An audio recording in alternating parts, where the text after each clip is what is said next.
Bachelor Cooking 0.2 hello everyone, কি অবস্থা সবার?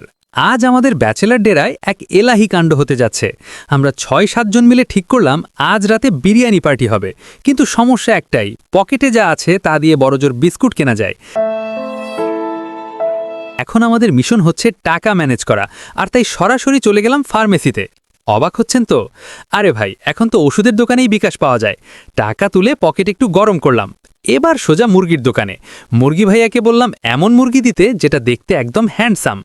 এরপর গেলাম মুদি দোকানে, সেখানে গিয়ে এক অদ্ভুত কাণ্ড। ভাই হাতের তালু গোল করে কি একটা যেন দেখালেন। আমি তো মনে করছি মুরগির ডিম, কিন্তু আসলে ওটা কি ছিল না, সেটা এখনই বলবো না, আপনাদের জন্য একটু সাসপেন্স থাক।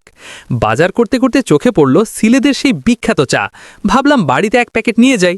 প্যাকেটটা হাতে নিয়ে ওলটপালট করে দেখলাম, গন্ধ নিলাম, তারপর পকেটে হাত দিয়ে দেখি উহু, বাজেট শেষ।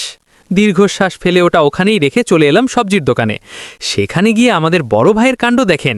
মরিচ মাঝখান দিয়ে ভেঙে নাকের ডগায় নিয়ে গন্ধ শুকছে, ঝাল হবে কিনা চেক করছে। ভাইরে ভাই, ঝাল না হলে তো বিরিয়ানি জমে না। বাজার শেষ করে জয় বাংলা বলে বাসায় ফিরলাম। এসেই আমাদের সিনিয়র সবুজ ভাইকে কাজে লাগিয়ে দিলাম। উনি মনের সুখে পেঁয়াজ আর রসুন কাটছেন, ওদিকে মুরগি ধোয়াধুয়ি চলছে। মাংসটা ভালো করে ধুয়ে শুরু হলো আসল কাজ, মশলা মাখানো।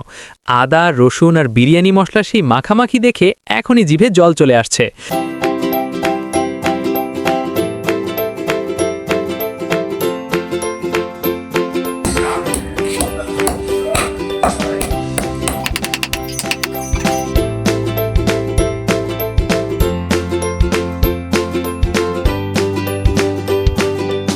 চুলায় পাতিল বসালাম, তেল গরমে পেঁয়াজ রসুন ভাজা হচ্ছে।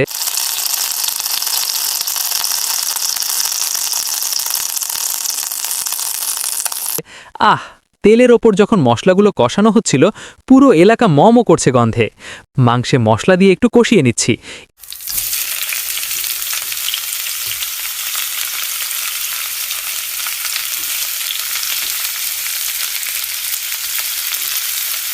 এইদিকে মেপে মেপে ঠিক 7 কাপ চাল নেওয়া হলো। 2, 3, 4, 5, 6. 1 কাপ বেশি 8 কাপ, কিন্তু 7 কাপ দেখাচ্ছি, একদম নিখুঁত হিসাব। রান্না যখন প্রায় শেষের দিকে, ভাবলাম পাশের রুমে দেখে আসি বাকিরা কি করছে। গিয়ে দেখি কি অবস্থা। আমরা এখানে আগুনের তাপে ঘামছি, আর ওরা আরামসে পিসির সামনে বসে মুভি দেখছে আর আড্ডা দিচ্ছে, আমাদের পাত্তাই নেই।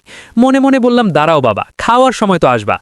রান্নাঘরে ফিরে যেই না মাংসের লবণ চেক করতে যাব, দেখি পিছন থেকে 4-5 জন হাজির। ঘ্রাণে নাকি সবার পেটে ইঁদুর দৌড়াচ্ছে।